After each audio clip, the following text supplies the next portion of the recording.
Je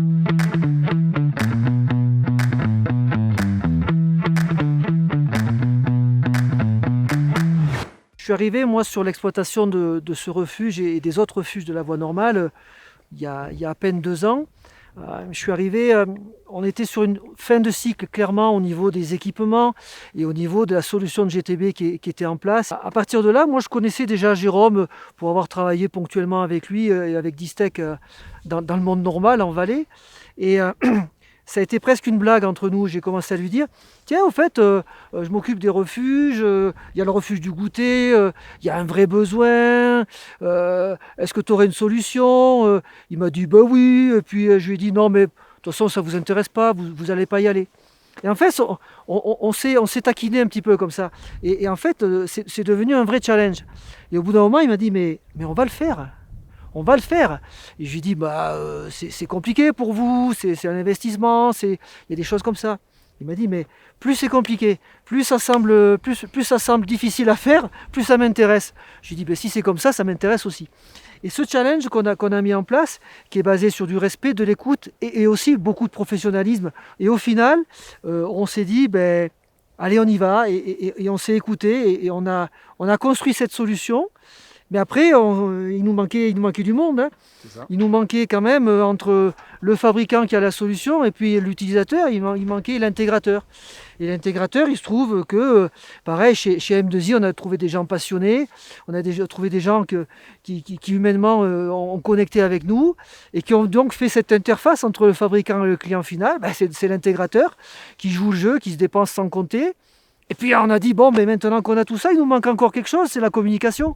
Parce que c'est bien beau d'avoir ça, mais nous on a besoin d'avoir une communication fiable vers la vallée, puisque le refuge n'est pas exploité toute l'année, il est exploité seulement que 4 mois, et même pendant ces temps-là, il faut qu'on ait la main en support technique. Et donc on a eu besoin du partenaire Rekea, et c'est là où toute la richesse de Symbiose est arrivée, et nous a permis de bâtir finalement très vite une solution globale, optimisée, fiable, pour notre plus grand bonheur à nous exploitants. Tout à fait.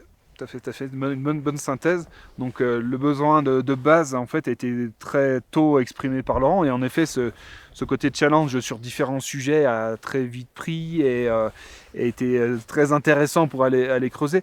Mais ce qui était fondamental aussi, c'est la connaissance du bâtiment, des installations et des contraintes très particulières. Donc Laurent est un passionné d'alpinisme et un passionné du métier de la GTB depuis des années et très fin dans tous ces domaines-là.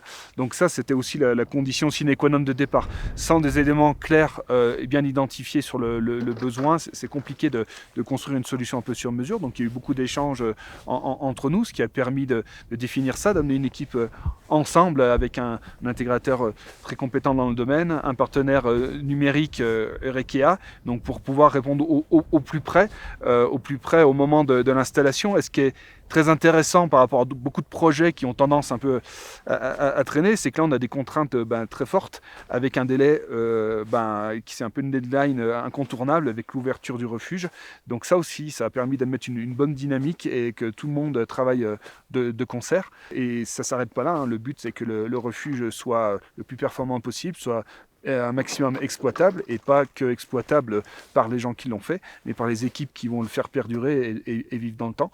Donc voilà, là c'est une autre phase qui continue, mais voilà, quelque chose, une belle expérience professionnelle et belle expérience humaine.